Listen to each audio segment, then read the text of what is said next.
Alright, so here's a follow-up on the Traverse trans service. There's always been debate on the original video from a couple years ago when it had about 52K on it and I serviced it and the fluid was black. Here we are at 103, 103K-ish. We're like at 102, 900 something. Whatever.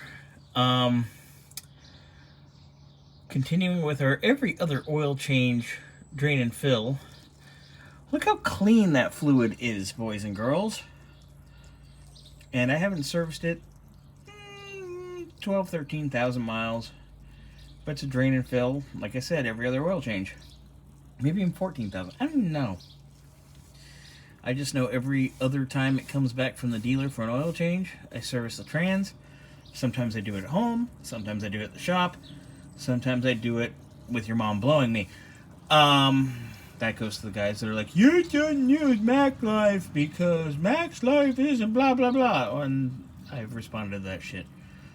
Anyway, and I know many questions, why does it still go to the dealer for oil changes? Because what we pay them for 3 oil changes is less than my wholesale cost of oil and filters. So, yeah, let them do it.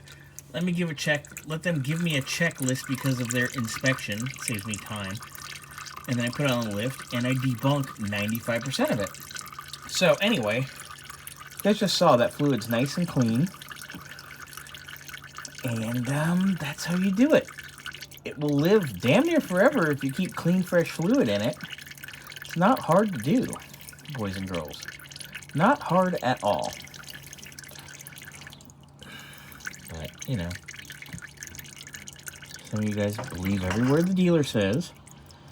And you also don't know how to read fluid containers. So, here we are, continuing on. We are at double the mileage we were when I shot the initial video. And the fluid is clean.